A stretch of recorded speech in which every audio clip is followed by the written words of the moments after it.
bonjour à tous. Bonjour, cher choisi de Jésus. J'espère que vous allez bien. Bonjour, M. Lachance. Bonjour. On ne s'est pas vu la semaine passée. Je me suis ennuyé de vous, mais j'ai été quand même vous voir à quelques reprises à Beauvoir. Et puis là, on va parler du Triduum, mais avant, il faut que je vous raconte une anecdote. Ouais.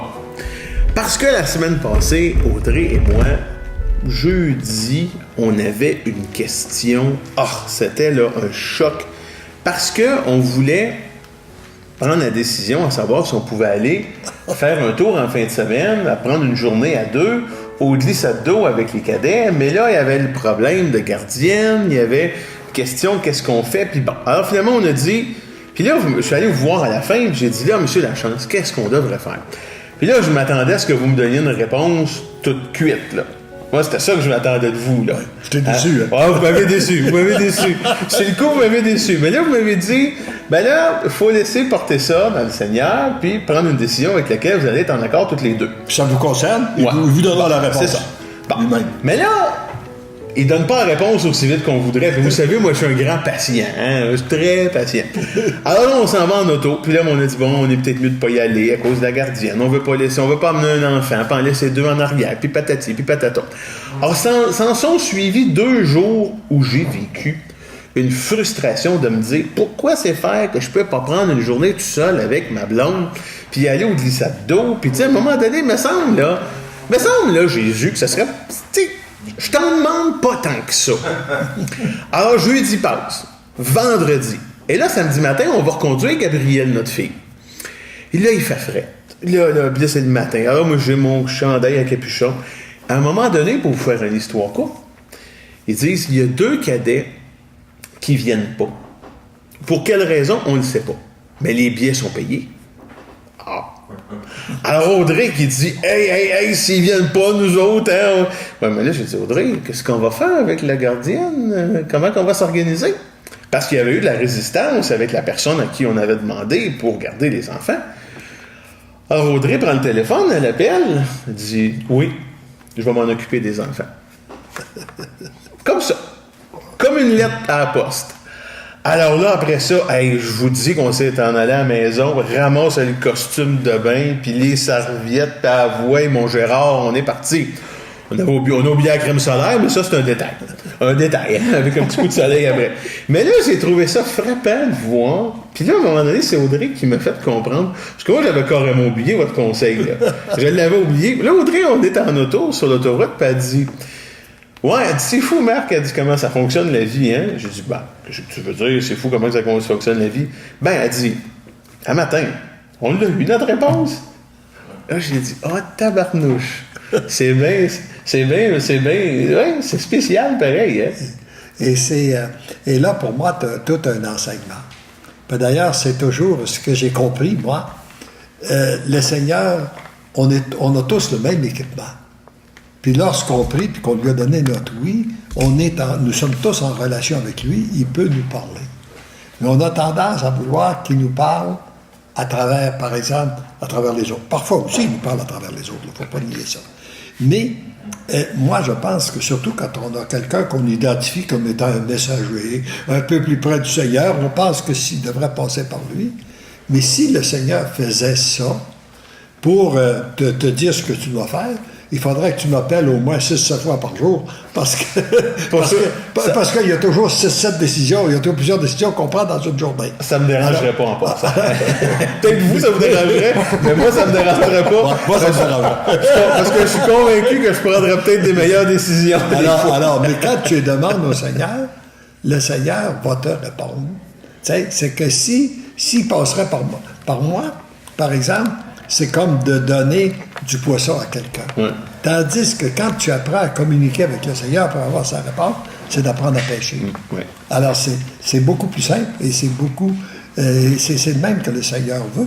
Par contre, une fois qu'on a dit ça, il faut être attentif aussi, parfois, à ce qu'il nous dit à travers les autres. Oui. Parce qu'il y a un enseignement. Puis il y a un enseignement aussi à travers les événements. Alors, vois-tu, comme là, il te parlait à travers les enseignements, à travers les événements. Bon, tout à coup, Ça se présente, c'est clair. Ah oui, puis je vais vous dire... Donc, il n'y a pas de problème. Puis là, il a tout arrangé. Il a arrangé. Il a la réponse de la gardienne, puis les enfants, puis tout est arrangé. Ah oui, tout s'est arrangé. Et ça a été fabuleux, mais ça m'a frappé parce que moi, quand j'allais vous voir, ben c'était... On va y revenir tout à l'heure, parce qu'on va parler de la fête des pères, mais c'était à la figure paternelle que je voulais demander un conseil. Puis là, moi, je m'attendais à avoir... Tu sais, c'est comme quand tu arrives devant une distributrice, là, tu mets ton 2 piastres, puis tu dis, je vais avoir un sac de chips. Bon, tu mets ton 2 piastres, puis là, ben, le sac de chips tombe. Mais là, j'avais l'impression de mettre mon 2 piastres, puis il tombait pas. Fait que là, je voulais shaker la machine un peu, mais cette machine-là, elle fonctionne pas comme ça.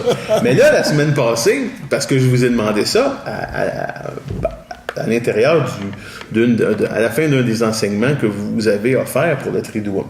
Là, vous avez vécu quelque chose. On a vécu, en tout cas, moi, je l'ai vu à distance parce que je voyais ça sur Facebook, je voyais ça sur l'ordinateur d'Audrey.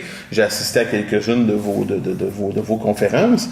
J'ai trouvé ça spécial. Puis ce qui m'a frappé, si vous me permettez, puis après ça, je vous laisse en parler, c'était le nombre de personnes que ça a rejoint.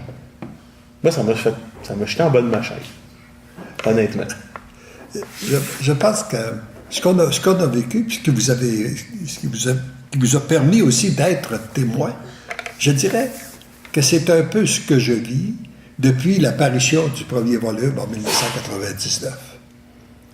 3 mots pour décrire ce que je vis, puis je vais le dire parce qu'il y a beaucoup de gens qui ont donné leur oui, puis quand on donne notre oui, je pense qu'on est tous exposés à vivre aussi avec ces 3 mots-là. Désinstallé, émerveillé, puis dépassé. Avec cette mission-là, j'ai été désinstallé, moi, depuis l'apparition de ces volumes-là, parce que c'était pas ce que j'avais planifié pour ma retraite comme homme d'affaires, d'abord. Deuxièmement, c'est pas ce que nous avions planifié, Élisabeth et moi, dans notre vie de prière. Parce que nous avions, après avoir œuvré dans différents mouvements, nous en étions arrivés à la conclusion que dans ces mouvements-là, on dépense beaucoup d'énergie pour peu de résultats. Alors, on est peut-être beaucoup mieux de se consacrer à la prière, à l'adoration, pour laisser agir le Seigneur. Alors là, ça devient...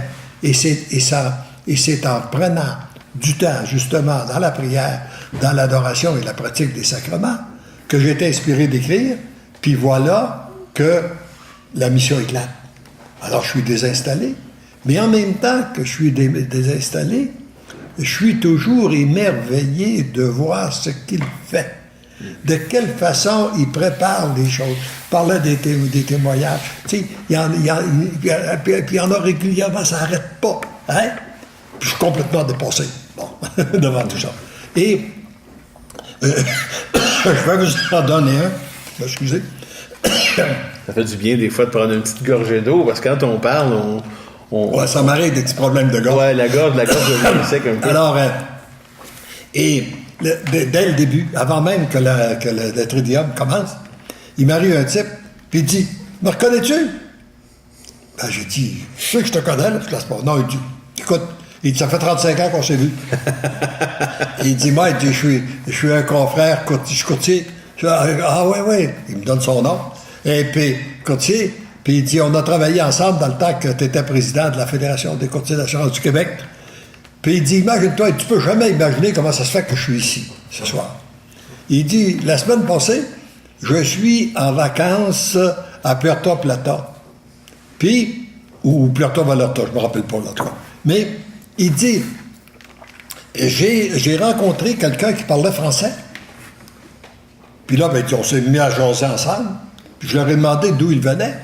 Ils m'ont dit, je viens, nous venons de Sherbrooke. Ben, il dit, moi, à Sherbrooke, là, il dit, il y a juste une personne que je connais. Puis il dit, je ne l'ai pas vu depuis 35 ans, puis j'aimerais bien ça le voir. J'aimerais bien ça le revoir. Fait que, il dit, oui, il dit, comment ça s'appelle? Il dit, Léandre Lachambre. Ben, il dit, tu pourras le voir la semaine prochaine, parce qu'elle dit, donne une retraite à Beauvoir. Il dit, c'est pour ça que je suis là. Alors, tu sais, tu vois comme ça le Seigneur, des petites choses. La même chose lors de juste autour, la dernière journée, où Monseigneur était là. Et puis, le Seigneur me permet de le rencontrer. ça donne que quand il arrive pour l'Eucharistie, il se prépare pour l'Eucharistie, il arrive un peu d'avance, et ça donne que je suis aussi dans le stationnement. Alors, j'en profite pour aller le saluer, et puis lui dire, Monseigneur, moi, dans le programme que j'ai vu, parce que j'avais vu le programme dans lequel je devais faire les commentaires aux Eucharisties en même temps que je donne un enseignement à 2 heures. Puis, la dernière journée, on met messe, Monseigneur, commentaire, Léon de la Chance. Fait que là, j'ai dit à Monseigneur, j'ai dit, je ne cache pas, je suis content de vous voir parce que je me sens très, très inconfortable aujourd'hui. Moi, je me sens inconfortable, non pas parce que vous allez être là au moment où je parle, mais là où je me sens inconfortable, c'est que j'ai l'impression de parler à votre place. Et lui me répond, non, tu ne parles pas à ma place.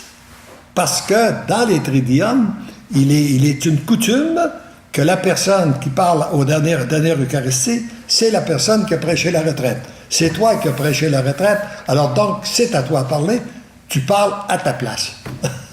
Alors voyez-vous, tu sais comment est-ce que le Seigneur bien sécurisé, il fait bien les choses. Là. Puis on en a plein comme ça de témoignages. Là. Je suis toujours dans l'émerveillement, et puis je suis complètement dépassé. Et là, de voir aussi tout le travail qui a été fait à l'arrière avec Kevin, Christian, Kevin, Audrey, Nancy, bon, et tout ça là, qui ont fait à l'arrière pour permettre à une multitude de gens, parce qu'on a vu des chefs, je pense jusqu'à 10 000, là, qui avaient vu des choses sur Facebook Live, là, qui nous avaient vu. Fait que là, alors qu'on a l'impression de parler à un petit groupe, aujourd'hui, avec la technologie, le Seigneur le répand, puis c'est enregistré, alors c'est pas fini, ça va continuer. Tu sais, c'est un effet multiplicateur. C'est ça. C'est un effet multiplicateur. Alors, c'était une belle expérience pour vous. Puis là, vous recommencez en fin de semaine, vous prêchez une autre retraite par Skype, je crois. La nuit qui vient, là. Et bon, je vais devoir, avec la Suisse allemande, ça fait déjà plusieurs années. D'ailleurs, dans mes tournées en voyage, j'avais donné des retraites là, en Suisse allemande. Et puis, quand j'ai dû abandonner à cause que j'ai fait des vertiges, bien, une couple d'années d'après, le type qui organise, Martin, là, il m'a demandé est-ce qu'on pourrait le faire à distance? Ben, j'ai dit peut-être.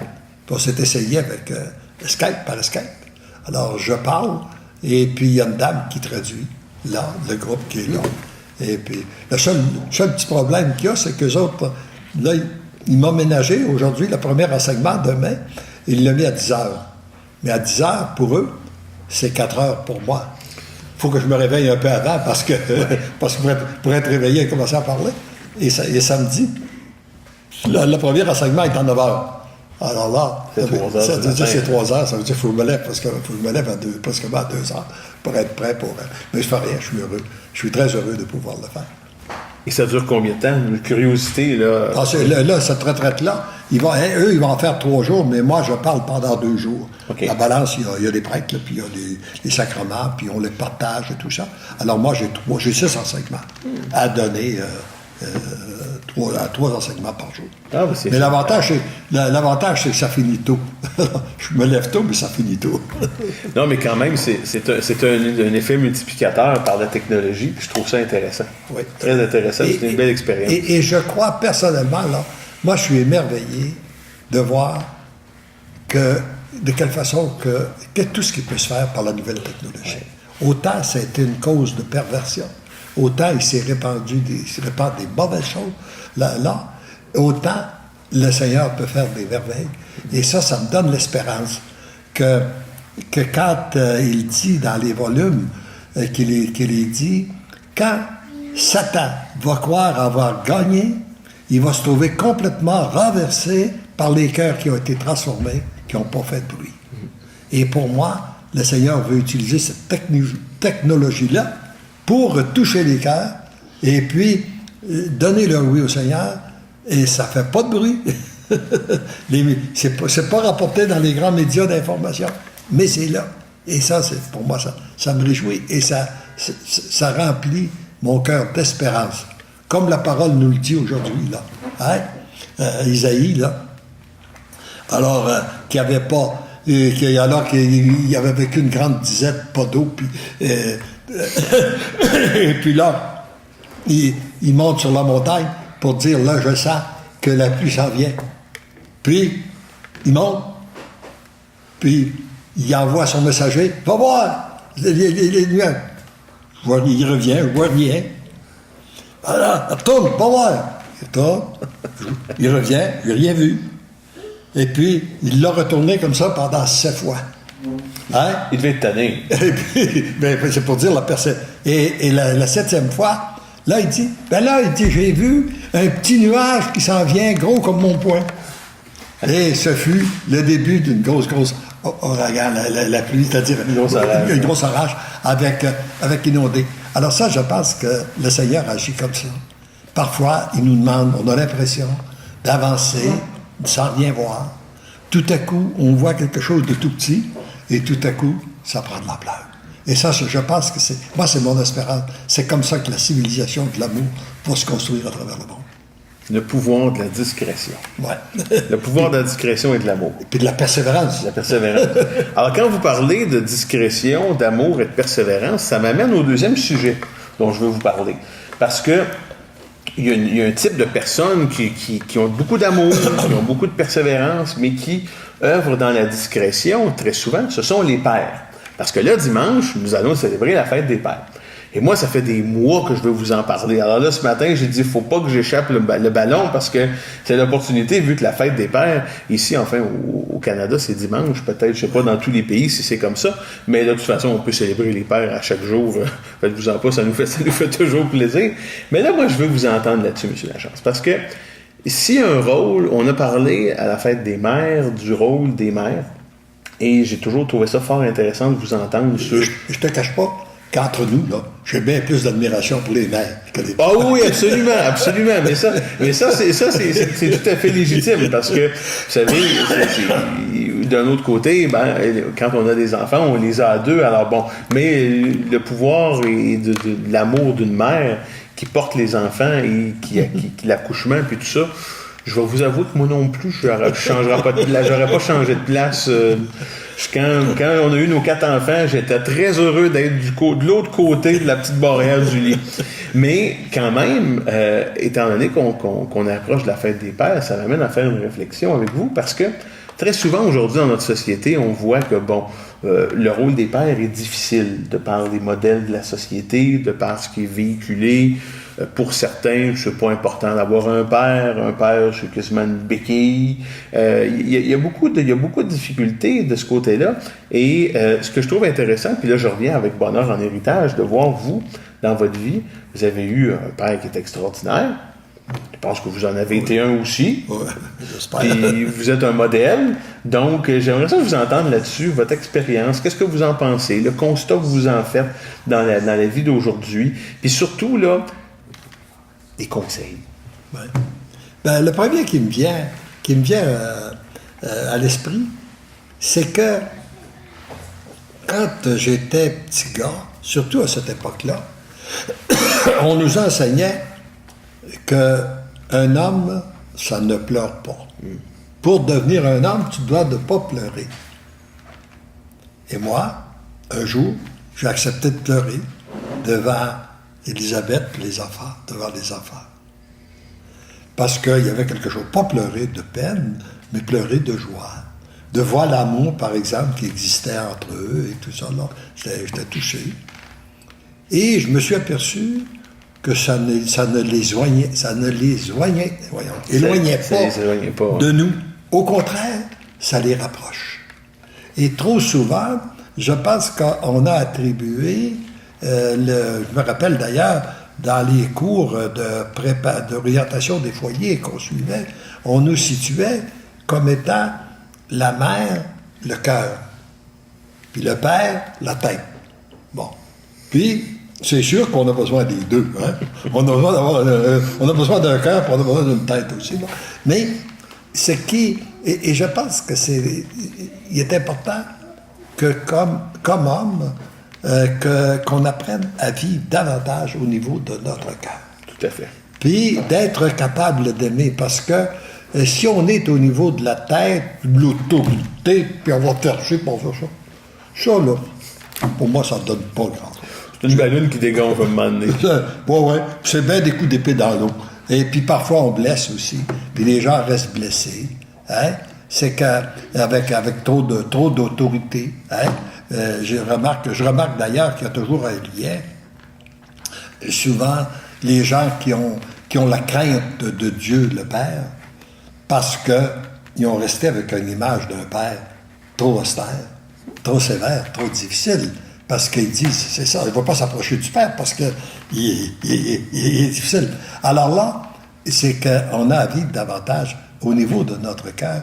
Et ça va permettre aussi, si on veut que nos enfants, puis nos petits-enfants découvrent Dieu, notre Père, puis qu'ils acceptent de se laisser aimer par Dieu, notre Père, ben je pense que c'est préférable quand tu as un modèle de père qui est aimable.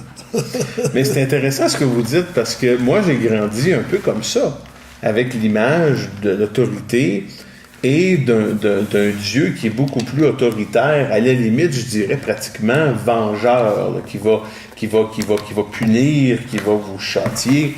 Alors, c'est intéressant ce que vous dites, parce que souvent, l'image nous reste. Ben oui. Le modèle nous reste. Ben oui. Alors, on devient, faut tenir la ligne. Mais vous avez raison. Quand vous parlez des coups d'épée dans l'eau, là, moi, je me rends compte en vieillissant que quand je donne des coups d'épée, ça ne fera pas grand-chose. Mais par contre, dans la douceur, il y a beaucoup plus de facilité. Parce que quand tu dis tu vas avoir une conséquence, à un moment donné, les enfants te regardent en disant ouais. Et je pense que finalement, il y a quelque chose que... il y a deux mots que je pense qu'il faut concilier.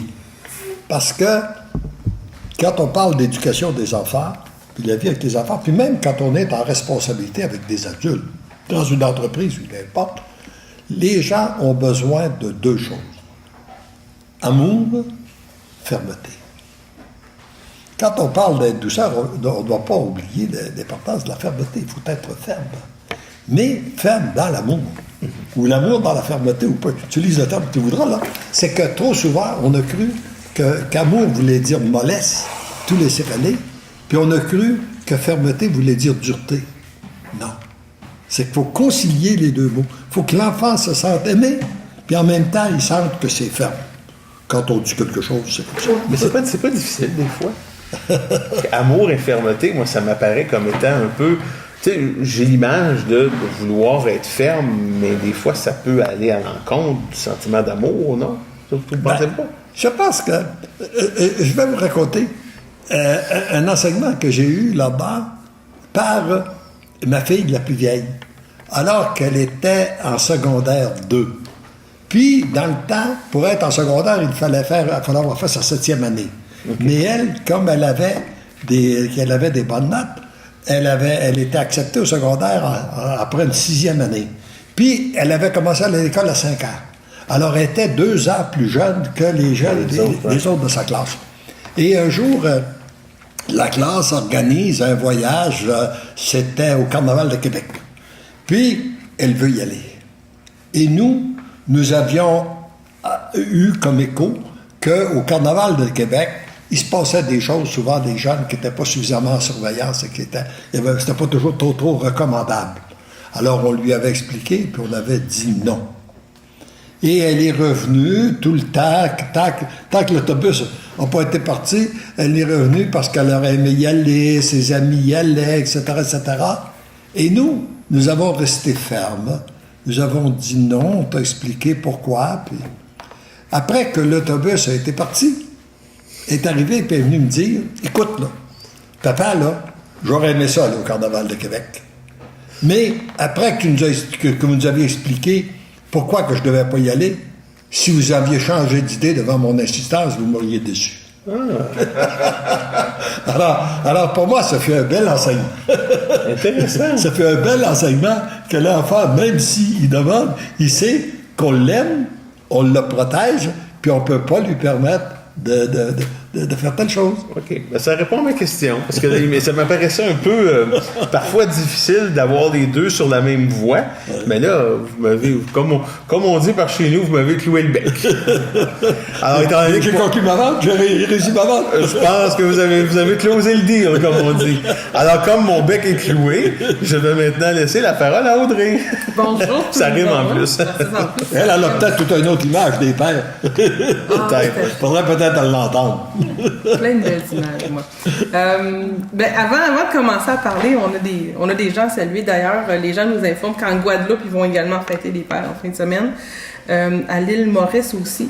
Donc, c'est pas exclusif à l'Amérique du Nord. Là. Donc, ça se passe aussi un peu ailleurs. Génial. Et on a aussi des gens qui reviennent sur le Triduum parce que je leur ai posé la question subtilement. Vous, qu'est-ce que vous avez retenu dans le fond de cette semaine-là? Et les gens nous disent entre autres, mais Françoise nous dit, moi, ce que ça m'a donné, c'est de mieux comprendre ce que le Seigneur veut pour nous.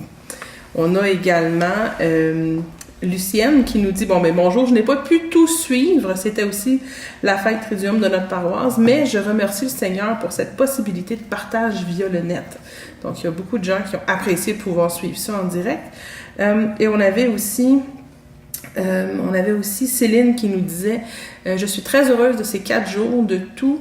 Il était avec nous et nous suivait partout, Jésus vivant. Merci Jésus. » Donc, ça a vraiment été apprécié, là, le Triduum en direct comme ça.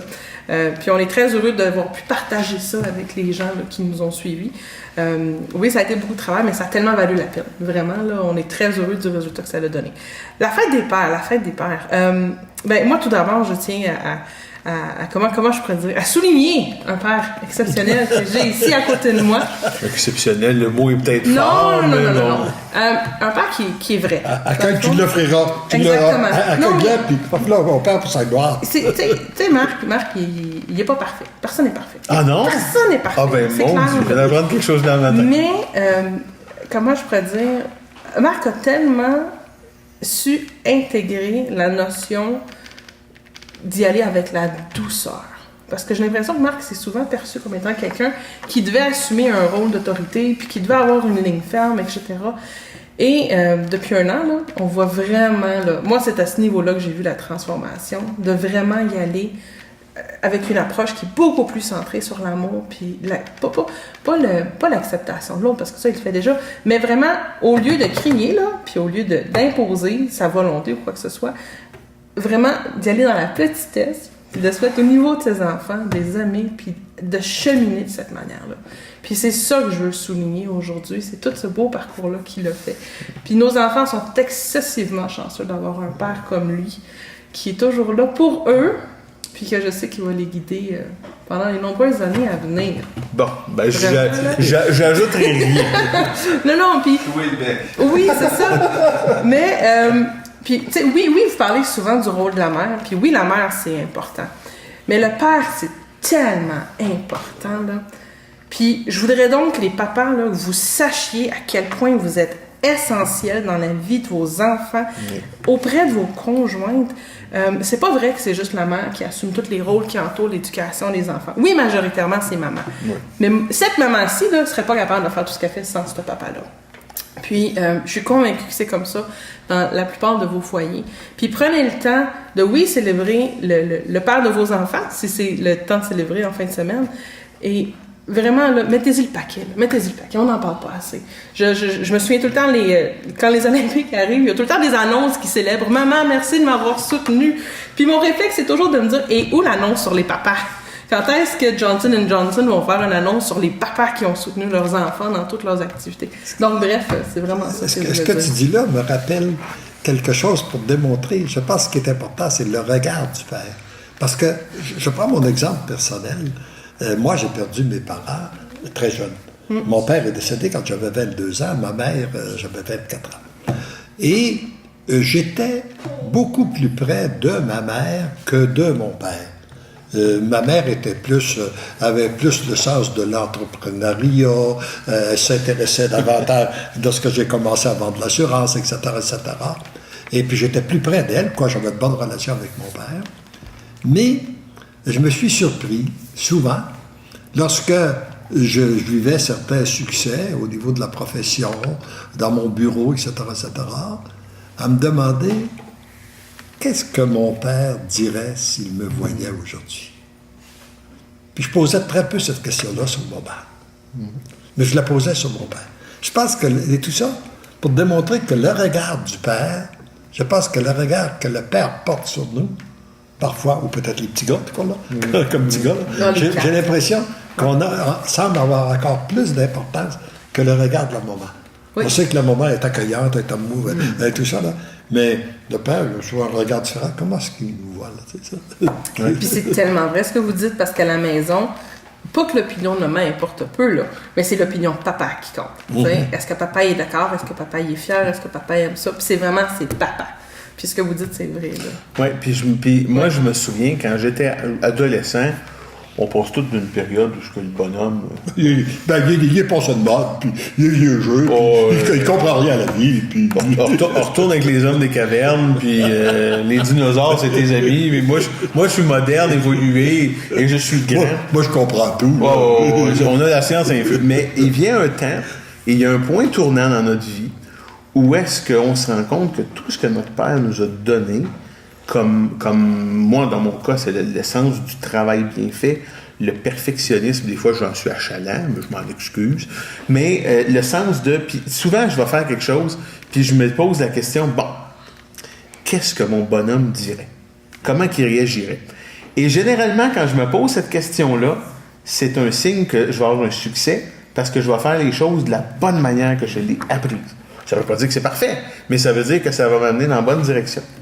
Alors, vous avez raison là-dessus. Et tu me rappelles d'avoir vu le tableau, je ne sais pas si vous l'avez vu quelque part, quand il disait l'évolution de l'homme, c'est que quand tu as 2 ans, tu dis, mon père, il est le plus fort au monde. 2 ans, 5 ans, là, dans ces âges-là, mon père est l'homme le plus fort au monde. Quand tu arrives tu commences l'adolescence, mon père, il est peut-être pas si fort que ça. Puis après ça, là, mon père, il est complètement défaussé. Il n'est plus de date, tout ça, c'est complètement en dehors. Et puis, quand tu arrives à une vingtaine d'années, là, tu dis, mon père était pas si bête que ça. Il y avait des idées ça fait des choses qui avaient de l'allure. Puis quand tu es rendu dans la quarantaine, tu dis, ouf, j'aimerais bien ça que mon père soit là pour me conseiller. Pour bénéficier de ses conseils. Alors, c'est une belle image, je pense. Ça vient ça vient faire le tour de la question, effectivement, de comment on se sent comme enfant, mais aussi comment on se sent comme père. Je pense que vous mettez bien ça. On a Justine ici qui vous dit que votre père serait très fier de vous, Monsieur Léandre. Donc, bon. Ça va. On a également un commentaire intéressant de Maya El-Haj Hachkouti. Je m'excuse pour la prononciation. Elle dit « Enchantée de vous avoir connu, Monsieur Lachance. Je suis libanaise et je vis à Laval depuis 2 ans. J'ai été vraiment impressionnée par votre foi solide. Le monde est encore en bon état parce qu'il y a des gens comme vous qui sont la vraie lumière de Jésus-Christ. » Donc, c'est intéressant comme commentaire. Merci beaucoup. Il y a de l'espoir, oui. Oui, et on a aussi Louange qui nous dit « Merci beaucoup de nous aider à dire vraiment oui à Jésus. » C'est aussi quelque chose là, que la retraite a permis aux gens de vivre. Entre autres, Claire qui nous dit « La retraite du Triduum m'aide à vivre, à me tourner vers Jésus. » Donc, il va y avoir vraiment un impact à long terme avec cette fameuse retraite-là. Hey, messieurs, on a débordé notre temps. On a débordé notre temps. Puis c'est correct. Alors, donc, on va terminer. Moi, j'aimerais qu'on termine avec une prière. Vu qu'on a parlé du rôle du père, ça touche aussi le rôle du couple, puis le rôle de la famille. Et dans la société que nous vivons, il y a beaucoup de souffrances qui sont occasionnées par les divisions, comme on l'a vu à l'occasion de la retraite, là, des gens qui veulent changer les autres plutôt que de se changer eux-mêmes. Alors, moi, je veux remercier le Seigneur pour cette grâce qu'il nous a permis de vivre, là, continuellement, qui nous permet jour après jour d'être témoins de son agir, d'une façon spéciale à l'occasion de ce Triduum. Et je veux lui demander de déverser des grâces toutes particulières sur les couples en difficulté, sur les papas qui se sentent abandonnés, rejetés, soit par leur épouse, rejetés par leurs enfants, afin que le Seigneur vienne se manifester d'une façon toute particulière à eux pour qu'ils puissent découvrir que s'ils sont rejetés par certains, ou même ceux aussi qui souffrent d'avoir été rejetés par leur père, afin qu'ils puissent découvrir que Dieu est un Père d'amour et que cette personne-là se sente réellement aimée du cœur de Jésus. Amen. Amen. Prenez le temps d'appeler vos pères en fin de semaine. Oui, effectivement. Et dites-leur que vous les aimez, et nous disons, parce que l'amour vous aime. Parce que l'amour vous aime, Père. Dieu. Hein? On va le dire au Père, parce que l'amour vous aime, Père, vous devenez l'amour. Bonne semaine tout le monde. Bonne fin des pères.